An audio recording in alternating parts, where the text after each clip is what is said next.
एक बार की बात है, एक छोटा सा गांव था जहां एक बड़ा संयुक्त परिवार रहता था। इस परिवार में कुल 8 सदस्य थे।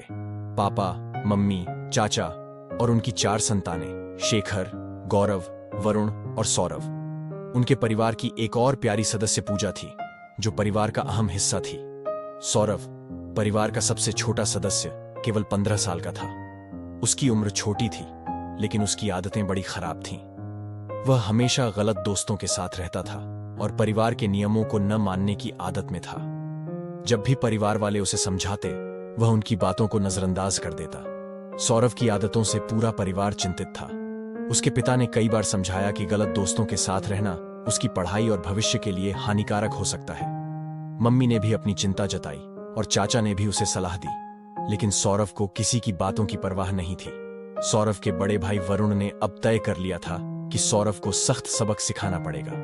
वरुण हमेशा ही परिवार का अनुशासन बनाए रखने में यकीन रखता था और उसे लगा कि अब सौरभ के साथ कुछ कठोर कदम उठाने की जरूरत है। एक दिन जब घर के बाकी सदस्य बाहर गए थे, वरुण ने सौरभ को अकेला पाकर उसे एक गंभीर बातचीत के लिए बुलाया। सौरभ ने शुरुआत में इसे एक सामान्य बातचीत समझा, लेकिन जल्दी ही उसे समझ में आ गया कि यह बातचीत सामान्य नहीं थी। वरुण ने उसे उसके बुरे व्यवहार के लिए कड़ी सजा देने का फैसला किया। वरुण ने सौरभ को बुरी तरह से पीटा। सौरभ के सिर पर कई जगह चोटें आईं और उसका सिर बुरी तरह से फट गया। यह घटना इतनी गंभीर थी कि सौरभ की हालत बहुत खराब हो गई।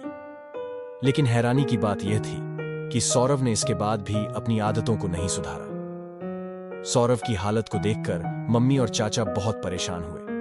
उन्होंने देखा कि सौरभ की चोटें बहुत गंभीर थीं और उन्होंने तुरंत डॉक्टर को बुलाया। डॉक्टर ने सौरभ की इलाज की, लेकिन उसकी मानसिक स्थिति अभी भी स्थिर नहीं थी। सौरभ ने इलाज के दौरान भी अपने गलत दोस्तों से संपर्क बनाए रखा।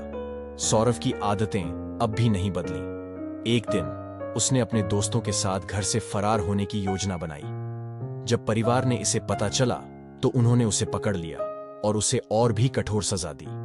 इस बार सौरभ को अपने दोस्तों से संपर्क करने से रोकने के लिए घर में बंद कर दिया गया। सौरभ की आदतों को सुधारने के लिए परिवार ने कई प्रयास किए, लेकिन उसकी जिद ने उन्हें हर बार असफल कर दिया।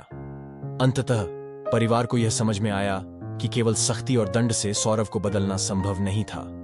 उन्हें यह समझ में आया कि सौरभ के सुधार के लिए प्यार, समझदारी और समर्थन की जरूरत है। समय बीतने के साथ सौरभ के परिवार ने एक नई रणनीति अपनाई।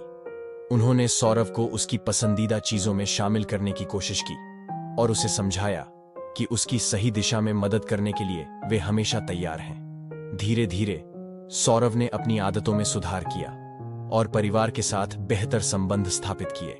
अगर आपको ये कहानी अच्छी लगी हो तो कृपया लाइक करें और सब्सक्राइब करें। हमें आपसे और कुछ नहीं चाहिए। धन्यवाद।